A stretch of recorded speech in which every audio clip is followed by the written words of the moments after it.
आपको मैं हसीन लगती हूँ और आपको मुझे इश्क हो गया है। दोस्तों, वो बला की खूबसूरत थी और उन्होंने अपनी पहली फिल्म में अपने अभिनय का डंका बजा दिया था। उनकी जुबान जरूर फिरंगी थी, लेकिन जब वो पंजाबी मिली उर्दू और शेरो शायरी करती थी तो लगता था जैसे वो उसी मिट्टी में पली बड़ी हैं। नाम था प्रिया राजवंश।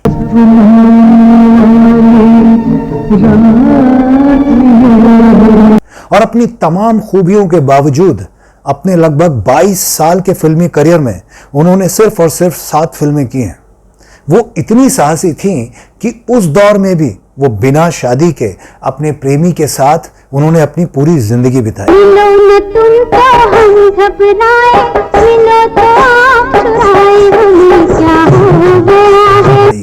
क्या थी उनकी गिनी चुनी फिल्मों में काम करने की वजह, और क्यों सन 2000 में हुई उनकी मौत की गुत्थी आज भी नहीं सुलझ पाई है?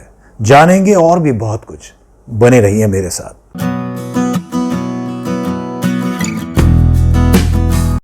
हेलो फ्रेंड्स, मैं हूं आपका होस्ट, आपका दोस्त अफजल खान, और आप देख रहे हैं मेरा चैनल OSM, जिसमें मैं लाया हूं आपके लिए अपना प्रोग्राम बॉलीवुड ही बॉलीवुड। और आज हम बात कर रहे हैं प्रिया राजवंश के बारे में। प्रिया राजवंश को उनकी फिल्मों के लिए बरसों तक याद रखा जाएगा।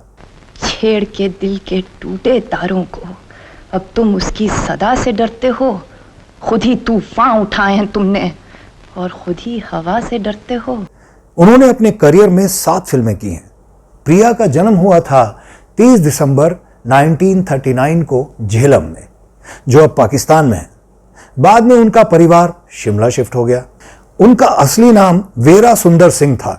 उनके पिता वन विभाग में काम करते थे। प्रिया की शुरुआती पढ़ाई शिमला में ही हुई थी और उनके पिता को नौकरी के सिलसिले में लंदन जाने का मौका मिला और फिर प्रिया भी वहीं चली गई। उन्होंने लंदन के royal academy of dramatic art से ग्रेजुएशन की पढ़ाई की। प्रिया उन दिनों लंदन में ही रह रही थी। 22 साल की उम्र में एक नाटक करने के दौरान एक फोटोग्राफर ने उनकी फोटो खींची। वो फोटो किसी तरह देवानंद के भाई चेतन आनंद के पास पहुंची। चेतन आनंद अपनी फिल्म हकीकत के लिए एक नए चेहरे की तलाश कर रहे थे। तस्वीर देखते ही वो प्रिया की खूबसूरती से इस कदर प्रभावित हुए कि उन्हें लगा उनकी फिल्म की हीरोइन मिल गई है। चेतन आनंद ने किसी तरह प्रिया से संपर्क किया और मुंबई आने के लिए उन्होंने उन्हें न्योता दिया। दोनों की मुलाकात हुई और फिल्म के लिए प्रिया ने हाँ कर दी। मैंने भगवान से मांगा था कि आपसे फिर मिल सकूं। जो मांगा तो मिल गया। कल फिर जाऊंगी और कहूंगी कि अगर जिंदगी है तो तुमसे जुदा न हो। जरा सी आहट होती है तो दिल सोचता है। 1964 में रिलीज हुई फिल्म हकीकत बॉक्स ऑफिस पर सुपरहिट रही। लोगों ने प्रिया राजवंश को भी बहुत पसंद किया और वो रातों रात एक स्टार बन गई। अगर खबरों की माने, चेतन और प्रिया की नजदीकियां बढ़नी शुरू हो गई थी। चेतन पहले से शादीशुदा थे, लेकिन उनके रिश्ते अपनी पत्नी उमा चैटर्जी के साथ अच्छे नहीं थे। दोनों अलग रह रहे थे।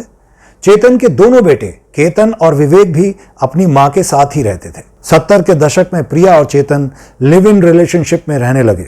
उस वक्त लिव इन में रहना और इसे खुले तौर पर स्वीकार करना बहुत बड़ी बात होती थी।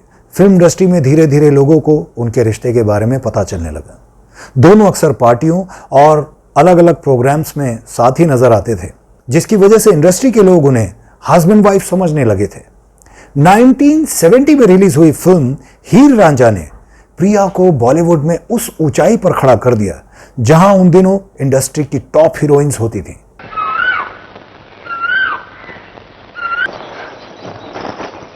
कौन है? कौन? वो? वही। गांव के चौधरी जी की धी। और नाम? हीर है उसका नाम। हाय। प्रिया बहुत खूबसूरत थी और उनका अभिनय भी दमदार था, के बावजूद भी वो सिर्फ 7 फिल्मों में ही नजर आईं। इसकी वजह यह थी कि चेतन आनंद ने उन्हें बाहर की किसी भी फिल्म में काम करने से मना कर दिया था, रोक दिया था। वो भी अपने प्यार के लिए इतनी कमिटेड थी कि उन्होंने चेतन के सिवाय किसी और के बैनर के लिए कभी काम नहीं किया।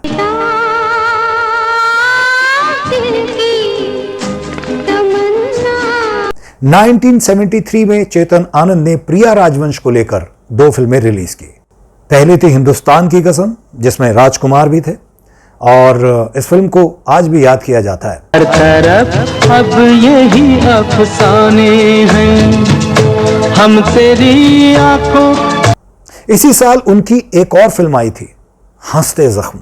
दोस्तों, ये जो फिल्म थी हंसते जख्म, ये बहुत ही खूबसूरत फिल्म थी, और इस फिल्म के एक गाने की मैं आपसे बात करना चाहूँगा। वैसे तो इस फिल्म के 2 गाने ऐसे हैं जो आज भी लोग याद करते हैं। इस फिल्म का एक गाना तो बाद में रीमिक्स होके भी आया है, और बहुत सारे सिंगर्स को, आजकल के सिंगर्स को मैंने इसे गाते हुए देखा है।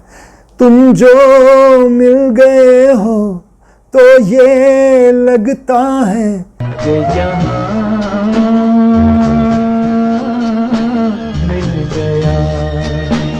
इसमें कव्वाली थी, ये माना मेरी जान, ये माना मेरी जान, मोहब्बत सजा है, मजा इसमें इतना मगर किस लिए, मजा इसमें इतना मगर किस लिए है।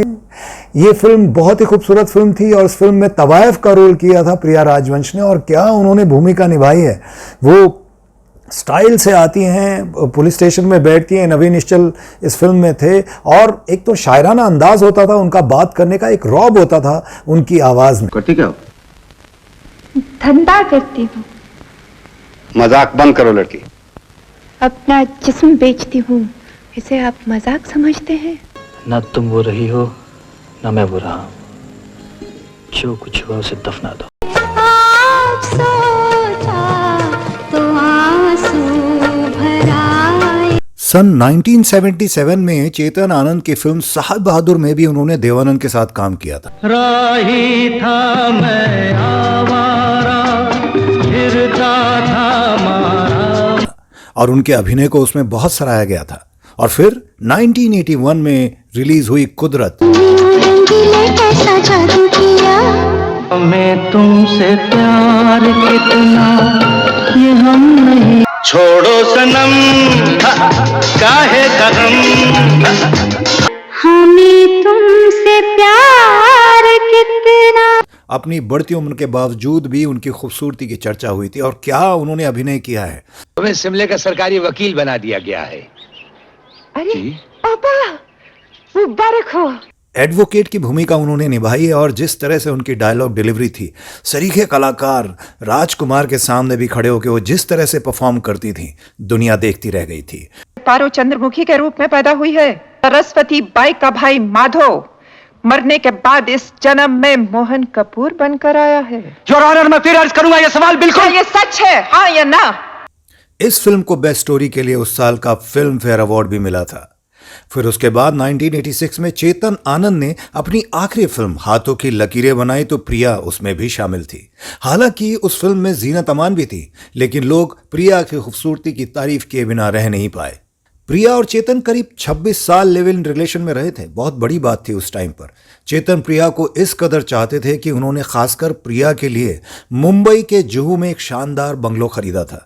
दोनों की जिंदगी बहुत अच्छी चल रही थी, बहुत अच्छी बीत रही थी, लेकिन मामला तब बिगड़ गया जब चेतन ने अपने जीते जी अपनी वसीयत लिखी, और उसमें अपने दोनों बेटों के साथ प्रिया राजवंश को भी हिस्सा दे दिया। साथ ही चेतन ने जो बंगला खरीदा था वो काफ़ी बड़ा बंगला था, और उसमें एक हिस्सा उसने अपने दोनों बेटों को भी दिया था, और एक हिस्सा प्रिया राजवंश के नाम किया था। जब चेतन आनंद ने यह विल की तो उनके दोनों बेटों को यह बर्दाश्त नहीं हुआ। वो नहीं चाहते थे कि इसमें प्रिया राजवंश को कुछ भी मिले। अच्छा, प्रिया के लिए सबसे ज्यादा मुसीबत तब शुरू हो गई जब अचानक चेतन आनंद की मौत हो गई। 6 जुलाई 1997 को एक बीमारी की वजह से चेतन आनंद इस दुनिया में नहीं रहे। उसके बाद तो जैसे उनके दोनों बेटों ने बहुत ज़्यादा परेशान करना शुरू कर दिया था प्रिया राजवंश को। वो चाहते नहीं थे कि प्रिया राजवंश इस बंगले में रहे। वो उनको तंग कर उनकी कोशिश थी कि उनको इतना तंग किया जाए कि वो ये बंगलो खाली करके चले जाएं, क्योंकि बंगलों की कीमत दिन ब दिन बहुत बढ़ रही थी। वो बंगलो करोड़ों रुपए का होने लगा था, क्योंकि जिस लोकेशन पे वो बंगलो है वो अपने आप में आज बहुत कीमती बंगला है। और उन्हें एक बात समझ आ गई थी कि ये बंगला उन दोनों के हाथ तब तक नहीं आ सकता जब तक प्रिया राजवंश जिंदा है, जब तक उसकी मौत नहीं हो जाती। दोस्तों, लालच कैसा होता है, इतने बड़े आदमी होकर भी, इतने बड़े आदमी के बेटे होकर भी ऐसी हरकत। चेतन आनंद के उस बंगले में नौकर अशोक चिन्नास्वामी और नौकरानी माला चौधरी रहते थे। पिता की मौत के बाद उन दोनों का खर्चा दोनों बेटे केतन और विवेक ही उठाते थे, इसलिए वो चेतन के बेटों के करीब थे नेचुरली। पुलिस के मुताबिक चेतन आनंद के दोनों बेटों ने प्रिया की हत्या की साजिश रच डाली और प्रिया की हत्या के दौरान दोनों ने नौकरों को पैसे का लालच दिया। दोनों नौकर नौकरानी मान गए और उन्होंने गला घोटकर प्लान बनाया प्रिया राजवंश को मारने का। मार्च 2000 की रात को उन्होंने प्रिया को चाय में कोई नशीली दवाई मिलाकर पिलाया, जिससे प्रिया राजवंश बेहोश हो गई। तब अशोकन स्वामी ने उसका गला घोंट दिया। इसी बीच माला चौधरी को लगा कि प्रिया अभी जिंदा है। वो बाथरूम में गई और वहां से कपड़े धोने का पट्टा लाई और प्रिया राजवंश के सिर पर जोर जोर से 2-3 बार मारा। उसके बाद प्रिया राजवंश की मौत हो गई।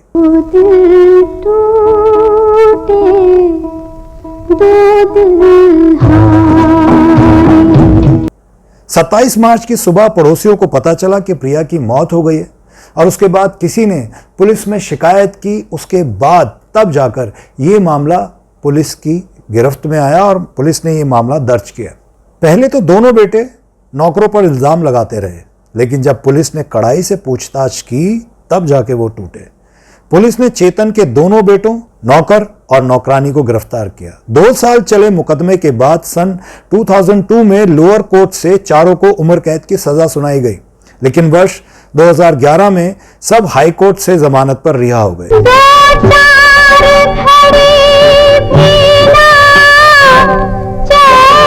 फिलहाल ये मामला दोबारा चल रहा है और अब आरोपियों के मुताबिक राजवंश की मौत बाथरूम में गिरने से हुई थी।